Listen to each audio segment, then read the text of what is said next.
Hi guys, நான் உங்க சைன்ஸ்டா. இப்போ நம்ம எங்க இருக்கோம் பாத்தீங்க, 16,000 பேர் சேர்ந்து ஆடுற வள்ளி கும்மியோட இடத்துல தாங்க நம்ம இருக்கோம். இது எப்படி என்ன கான்செப்ட் யாருக்குமே தெரியறது இல்ல. வள்ளி கும்மி அப்படிங்கிறது வள்ளி முருகரோட கதை தான் வள்ளி கும்மி அப்படின்னு சொல்லி கொண்டு போயிட்டு இருக்கோம். இத்தனை பேர் ஆடுறது காரணம் இந்த கலை உலகம் ஃபுல்லா தெரியணும் அப்படிங்கிற கான்செப்டாக மட்டும்தான். எல்லாருமே சப்போர்ட் பண்ணுங்க. என் பேர் மகாலிங்கம். என்னுடைய ஊர் வலசுப்பாளையம். சக்தி கலைக்குழு என்று சொல்லி கிட்டத்தட்ட ஒரு 25-30 வருஷங்களாக கலைக்குழு நடத்தி கொண்டு வருகிறோம். மிகச் சிறப்பாக இந்த வள்ளி கும்மி ஆட்டம் நடைபெற்றுக் கொண்டு இருக்கிறது. கிட்டத்தட்ட ஒரு 5000 பேர்கள் இந்த கலைக்குழுவிலே பயின்றிருக்கிறார்கள். இந்த வள்ளி கும்மி என்பது முருகர் எப்படி வள்ளியை மணக்கிறார் என்று சாதாரணமாக சொல்லக்கூடிய ஒரு சிறு கதை. நம்பி மன்னனுக்கும் நங்கை மோகினிக்கும் மகளாக எப்படி பிறக்கிறார். தவம் இருந்து 7 பேர் ஆண் மக்கள் இருந்தும் பெண் பிள்ளை இல்லாததால் ஈஸ்வரனை வேண்டி தவம் இருக்கிறார்கள். அப்பொழுது ஈஸ்வரனிடத்திலே ஒரு வரம் கொடுக்கிறார்கள்.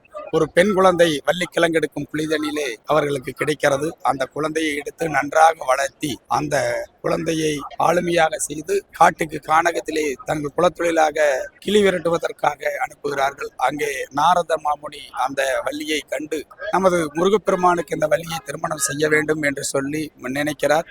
அதன் தொடர்ச்சியாக வேடுவனாகவும் வளையல் விற்கும் செட்டியாராகவும் மற்றும் பண்டார கிழவனை போல் வடிவம் கொண்டும் இந்த வள்ளியை மணக்கிறார்.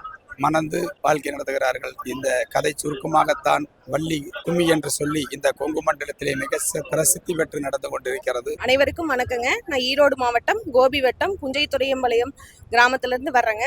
ஸ்ரீதேவி அம்மன் கலைக்குழுல இருந்து நாங்க வர்றேங்க. நான் 6 மாசமா நாங்க இந்த வள்ளி கும்மி பிராக்டிஸ் பண்ணிட்டு இருக்கிறோங்க. இந்த வள்ளி கும்மி நாங்க இப்ப 2006ல இருந்து மீட் எடுத்து நாங்க இப்ப 6 மாசமா எங்க ஊர்ல நாங்க பழகிட்டு இருக்கிறோம்.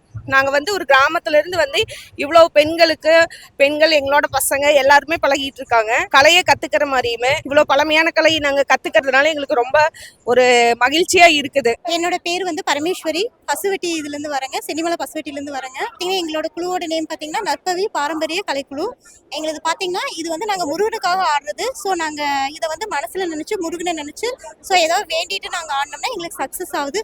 ஸோ எல்லாரும் ஜாயின் பண்ணணும்னு எங்க ஆசை. இது பாத்தீங்கன்னா நம்ம இதயத்துக்கு உடம்புக்கு எல்லாத்துக்குமே ஒரு புத்துணர்வு தருது. ஸோ இது எல்லாருமே ஜாயின் பண்ணும். எங்க குழுல பாத்தீங்கன்னா இங்க நற்பவி பாரம்பரிய குழுல மட்டும் 500 பேர். மத்த குழுல பாத்தீங்கன்னா இங்க நாங்க பிராக்டிஸ் பண்றீங்க மட்டும் 16,000 பேர் இருக்கிறோம். எங்க குழுல இருந்து பாத்தீங்கன்னா ஒரு 500 பேர் வந்திருக்கோம். அனைவருக்கும் வணக்கங்க. நான் ஈரோடு மாவட்டம் கோபிச்செட்டிப்பாளையம் வட்டத்திலிருந்து வரேங்க. அதாவது எங்க கிராமம் குக்கிராமம் புஞ்சத்துறையம்பாளையம் ஒரு கிராமம். நான் ஸ்ரீதேவி அம்மன் கலைக்குழுன்னு சொல்லி 2 வருஷமா இந்த கலைக்குழு நடத்திட்டு இருக்கிறேன்.